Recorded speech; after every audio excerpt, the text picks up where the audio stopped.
எல்லாருக்கும் வணக்கம். நம்ம இன்னைக்கு எதுக்கு பற்றி பார்க்க போகிறோம்னா ரத்த கணபதி பற்றி தான் பார்க்க போகிறோம். கணபதியிலே பார்த்தீங்கன்னா 64 வகையான கணபதி இருக்குது. அதில் பார்த்தீங்கன்னா ரத்த கணபதி, அப்புறம் மகா கணபதி, சித்தி கணபதி, சிஷ்ட கணபதி, அந்த மாதிரி நிறைய வகைகள் சொல்லிக்கிட்டே போகலாம் கணபதியை பற்றி. இப்போ பார்த்தீங்கன்னா நிறைய பேர் பார்த்தீங்கன்னா ஒரு சில பேர் பார்த்தீங்கன்னா குழந்தை இல்லாமல் இருப்பாங்க. அவங்களுக்குலாம் பார்த்தீங்கன்னா இந்த மாதிரி சில பூஜைகள் இருக்குது. பணங்காசு வர்ணமாக சொர்ண பூஜை இருக்குது. கணபதியிலே பார்த்தீங்கன்னா ரத்த கணபதி பார்த்தீங்கன்னா ரொம்ப சக்தி வாய்ந்த கணபதி இவர்.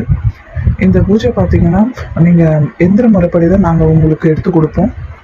இந்த பூஜை மட்டும் நீங்கள் பண்ணி சித்தி ஆயிட்டீங்கன்னா நீங்கள் மாந்திரியத்தில் எந்த வேலை செஞ்சாலும் நடக்கும்.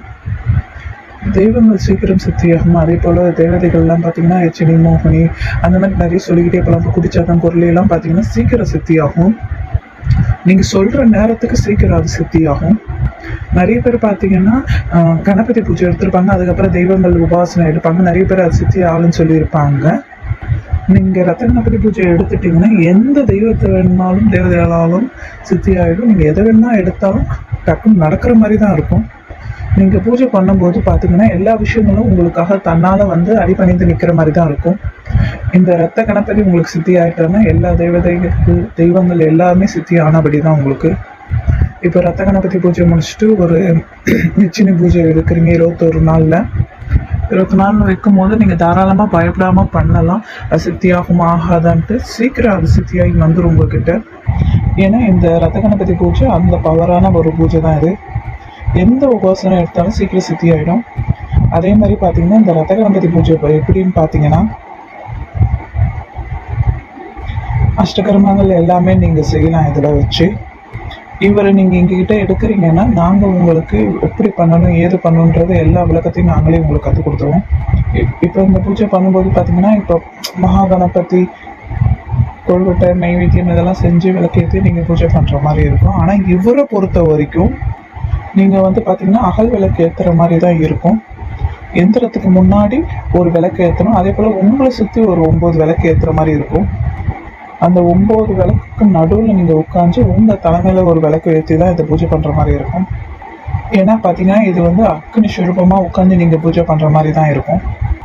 அப்படி பண்ணால் மட்டும்தான் இது உங்களுக்கு சித்தி ஆகும். இப்போ பார்த்தீங்கன்னா இந்த 9 விளக்கும் சரி, உங்கள் தலைமையில் விளக்கு சரி நீங்கள் டெய்லி போடணுமா கேட்டிங்கன்னா கம்பல்சரி டெய்லி போட்டு தான் ஆகணும். இது அப்போ தான் அவர் சீக்கிரம் சித்தி ஆவார். இந்த பூஜை எடுக்கும்போது கண்டிப்பாக நிறைய சோதனைகள் வரும். நார்மலாக ஒரு கணபதி பூஜை எடுத்து பண்ணிங்கன்னா உங்களுக்கு அந்த அளவுக்கு சோதனைலாம் இருக்காது. ஆனால் இந்த ரத்த கணபதி பூஜை எடுக்கும்போது கண்டிப்பாக உங்களுக்கு நிறைய சோதனைகள் சேரும். ஆனால் இந்த பூஜையை பொறுத்த வரைக்கும் சோதனைகள்லாம் தாண்டி நீங்கள் இருந்துட்டீங்கன்னா கண்டிப்பாக பார்த்தீங்கன்னா நீங்கள் நினச்சி பார்த்ததை விட அதிகமாக மாறின மாதிரி தான் இருக்கும். இந்த பூஜை நீங்கள் எங்ககிட்ட எடுக்கிறீங்கன்னா எந்திர முறைப்படி தான் நாங்கள் உங்களுக்கு கொடுப்போம். இது பார்த்தீங்கன்னா எந்திரம், தாயத்து, அதுக்கப்புறம் பார்த்தீங்கன்னா அவருக்கு உண்டான வசியமை, ஒரு சில வேர்கள் அந்த மாதிரி சில விஷயங்கள்லாம் நாங்கள் பண்ணி ரெடி பண்ணி வச்சுருக்கோம். அவர் வசியம் ஆகிறதுக்கான ஒரு மை, இவருக்கு உண்டான படிகை மாலை, உத்திராட்சி மாலை எல்லாத்தையும் பார்த்தீங்கன்னா நாங்கள் உருவித்து நாங்கள் உங்கள் கையில் கொடுத்துருவோம். நீங்கள் வீட்டில் கலச முறைப்படி தான் பூஜை பண்ணணும். இப்போ உங்களுக்கு கலசம் எடுத்து தரல, கலசம் எப்படி பண்ணணும், அந்த பூஜை எப்படி பண்ணணும்னு கேட்டிங்கன்னா அதையும் நாங்கள் உங்களுக்கு எல்லாத்தையும் ரெடி பண்ணி உங்களுக்கு சொல்லிவிடுவோம். அந்த கலச முறைகள் எப்படி பண்ணணும், ஏது பண்ணணும், எப்படி இதுன்றது.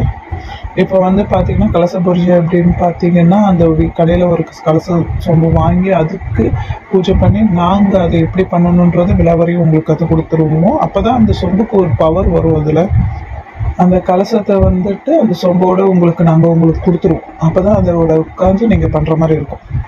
அப்படி நீங்கள் வாங்கி அதில் கூட நீங்கள் 48 நாள் பூஜை பண்ணலாம் தாராளமாக.